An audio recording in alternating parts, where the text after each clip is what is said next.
Na bozindo na yo nde nakomaka ya sika emanga.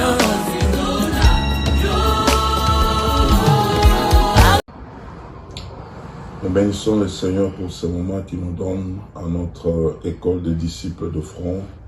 Sans plus tarder, nous voulons prier pour recommander ce moment à sa grâce. Merci Seigneur de nous donner ce temps. Merci d'ouvrir nos cœurs, de nous disposer à l'écoute de ta parole. Merci Seigneur notre Dieu de nous faire grâce tout au long de cet enseignement. Au nom de Jésus-Christ. Amen. Nous sommes dans notre 31e séance aujourd'hui et nous parlons de ce qui concerne la qualité d'un disciple de front. Et nous avions commencé la 11e qualité depuis la semaine passée où nous avons dit qu'un disciple de front, c'est quelqu'un qui vit selon le temps d'en haut. Et nous avions introduit le mercredi passé en ce qui concerne le 7 temps ou les 7 âges ou les 7 dispensations. Nous sommes compris que nous sommes pratiquement à la 6e dispensation qui est la dispensation du Saint-Esprit qui nous sépare de la dernière dispensation qui est celle du royaume et cette 7e dispensation va arriver pendant que l'Église sera déjà enlevée. Et donc nous avions conclu que nous étions au temps de la fin. Et donc, aujourd'hui, nous voulons continuer et sans plus tarder, nous voulons prendre quelques passages qui vont nous aider à comprendre la leçon d'aujourd'hui. Jean chapitre 14, versets 1 à 3. Jean 14, 1 à 3, nous lisons « Que votre cœur ne se trouble point, croyez en Dieu et croyez en moi. Il y a plusieurs demeures dans la maison de mon Père. Si cela n'était pas, je vous l'aurais dit, je vais vous préparer une place. Et lorsque je m'en serai allé et que je vous aurai préparé une place, je reviendrai et je vous prendrai avec moi, afin que là où je suis, vous y soyez aussi. » Nous prenons un deuxième passage dans Hébreux chapitre 9, le verset 28. Hébreux 9, le verset 28. De même, Christ, qui s'est offert une seule fois pour porter le péché de plusieurs, apparaîtra sans péché une seconde fois à ceux qui l'attendent pour leur salut. Et enfin, nous prenons 2 Pierre chapitre 3, de 3 à 10. 2 Pierre 3, de 3 à 10. Sachant avant tout que le dernier jour, il viendra de mon cœur avec leur raillerie, marchant selon leur propre convoitise et disant, où est la promesse de son avènement? Car depuis que le Père sont morts, tout demeure comme dès le commencement de la création. Ils veulent ignorer en effet que des cieux existèrent autrefois par la parole de Dieu. De même qu'une terre tirée de l'eau est formée au moyen de l'eau, et que par ces choses le monde d'alors périt, submergé par l'eau. Tandis que par la même parole, les cieux et la terre d'à présent sont gardés et réservés pour le feu, pour le jour du jugement et de la ruine des hommes impies. Mais il est une chose bien aimée, que vous ne devez pas ignorer, c'est que devant le Seigneur, un jour est comme 1000 ans, et 1000 ans sont comme un jour. Le Seigneur ne tardera pas dans l'accomplissement de la promesse, comme quelques-uns le croient, mais il use de patience envers vous, ne voulant pas qu'aucun périsse, mais voulant que tous arrivent à la repentance. Le jour du Seigneur viendra comme un voleur. En ce jour, les cieux passeront avec fracas, les éléments embrasés se dissoudront, et la terre avec les œuvres qu'elle renferme sera consumée. Voyons déjà avec ce texte dans Jean chapitre 14, versets 1 à 3. C'est le Seigneur Jésus lui-même qui parle à ses disciples en ce qui concerne son départ et son retour. Et en précisant une chose, le Seigneur pouvait leur dire que ce que je suis en train d'affirmer, si cela n'était pas vrai, je n'allais pas vous le dire. Et donc, comme je vous le dis, c'est que cela est vrai.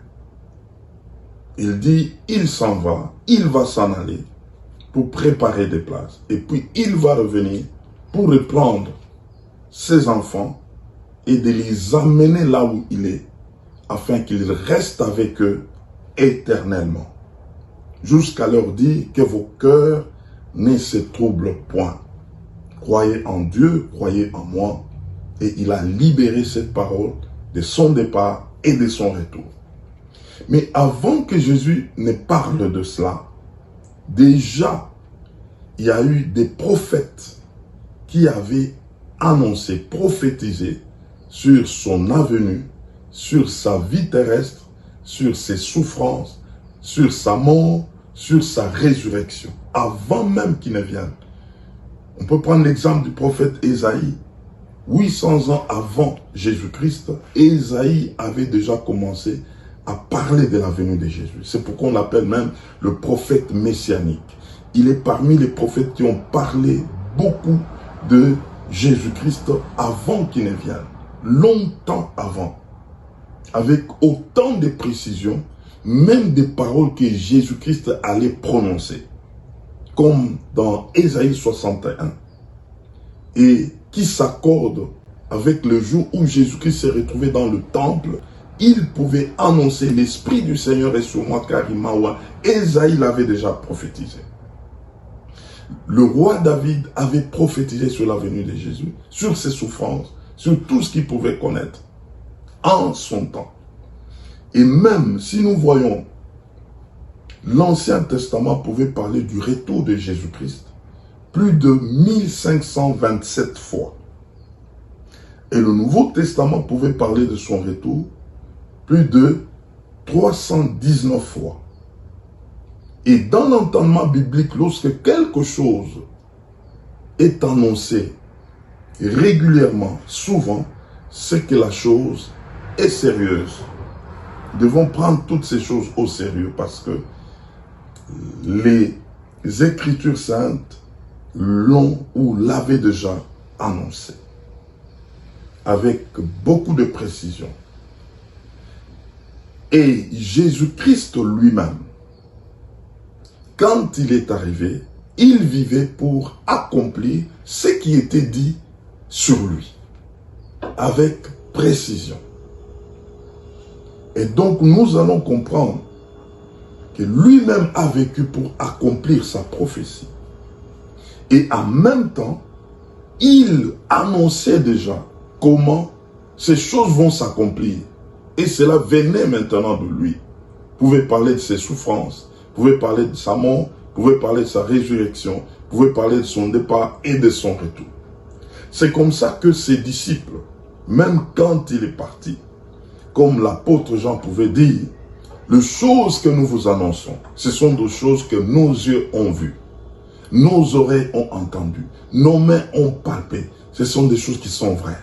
Parce qu'en réalité, ils étaient déjà des personnes qui avaient vécu l'accomplissement d'une partie des choses que Jésus avait déjà déclarées. C'est-à-dire, ils ont vu la souffrance de Jésus, ils ont vécu la mort de Jésus et même sa résurrection. Et donc, ils ne pouvaient que croire au reste.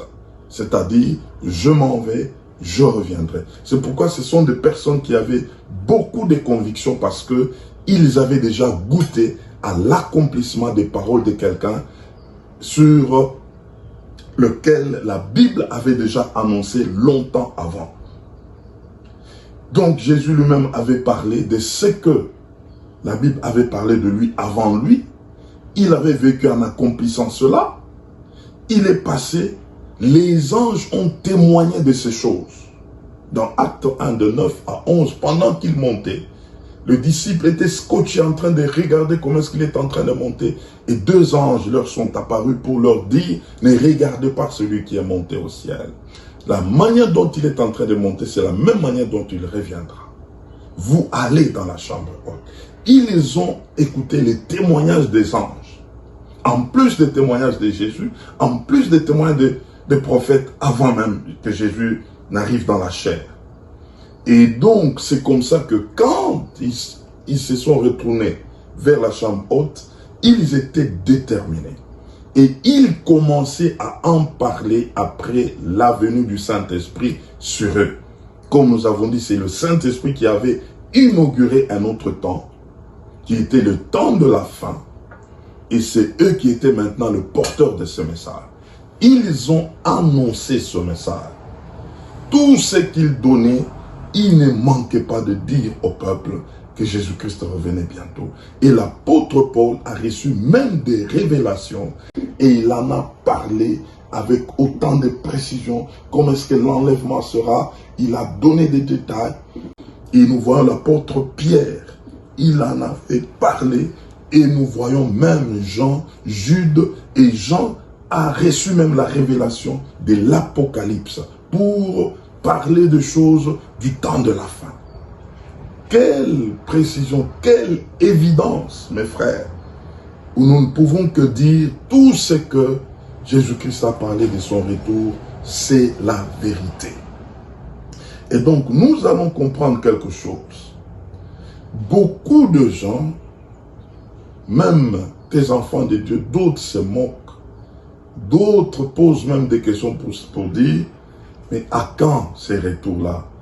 On nous a tellement parlé de ce retour, ça n'arrive toujours pas. Les années passent, les jours passent, et donc ça devient comme quelque chose qui commence à effrayer seulement des gens, à terroriser des gens, mais c'est comme si ces choses-là ne sont pas vraies. La vie va continuer telle qu'elle est en train de se reproduire. Et c'est comme on dit, c'est un éternel recommencement. Il y a ceux qui grandissent et puis ils meurent. D'autres recommencent. Frère, il y aura un temps pour tout.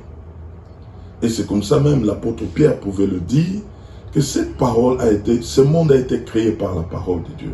Et c'est la même parole qui confirme, qui atteste qu'il y aura une fin. Pourquoi ne pas croire à cela? Les événements de Noé, les événements de déluge ont été prédits avant, mais ces choses se sont accomplies. Et donc, comme nous avons dit, qu'un disciple de front, 11e qualité, il doit connaître. Il doit vivre selon le temps d'en haut. Beaucoup de gens s'interrogent sur le temps. À quand ces choses? Et d'autres même avaient spéculé pour donner même des dates, chose que la Bible n'a pas permis. Pourquoi ne pas donner des dates? Je veux nous expliquer quelque chose de très important sur ce point. Le temps dépend de Dieu. Le temps a été créé par Dieu comme Dieu a créé le monde. Et donc, Dieu ne peut pas ou ne peut jamais se soumettre au temps pour donner une date exacte. S'il donnait une date exacte, c'est que lui aussi dépend de ce temps. Or, le temps dépend de lui. Et donc, c'est pourquoi il gère et les hommes et les choses de ce monde et le temps. Le temps est géré par Dieu. Dieu ne peut pas se soumettre à ce temps. J'aimerais vous dire que même le temps sera étonné du retour de Jésus-Christ. Parce que le temps ne maîtrise pas. Il est parmi les créatures. Donc, il ne peut pas déterminer que ça sera en ce temps-là. Non. Le temps est une créature. Et donc, le temps aussi dépend de Dieu. Et Dieu garde lui-même le secret parce qu'il gère et les hommes et le temps. Donc, comprenons que quand la Bible déclare, et c'est Pierre qui est en train de dire cela, vous ignorez que 1000 ans, c'est comme un jour. Et un jour, c'est comme 1000 ans devant Dieu. Qu'est-ce qu'il voulait dire? Dieu vit dans un éternel présent. Chaque jour pour Dieu, c'est le présent. C'est pourquoi Jésus pouvait même se présenter avec le nom de « Je m'appelle, je suis ». Il est. Il n'est pas soumis à un temps qu'il était il y a autant d'années passées. Non, il est. Il est au-dessus du temps. Il vit le maintenant éternel. Il vit le maintenant présent. Il vit le maintenant éternel. C'est Jésus-là. C'est comme ça que même le temps ne peut pas le maîtriser. C'est pourquoi on ne pouvait pas nous donner le temps. S'il osait donner le temps, c'est que le temps aussi pouvait le gérer. Et donc, comme il gère le temps, même le temps attend. Même le temps sera surpris. Mais sachez-le, mes frères, que ce retour est imminent. Alors, nous allons nous poser encore une autre question. Comment savoir alors? Ah, c'est là que nous allons comprendre que on le saura au moyen des signes précurseurs. Je le souligne et c'est cela que nous allons voir par la suite. Comment avoir l'idée de ce moment, l'idée de ce temps. Et d'ailleurs, nous sommes déjà en ça, mais le monde ne comprend rien du tout. Nous sommes déjà dans les signes précurseurs, parce qu'il n'y a que des signes précurseurs qui peuvent nous aider à comprendre, nous aider à nous préparer, nous aider à savoir un tout petit peu à quand le retour. Mais quant à la date n'a pas été donnée.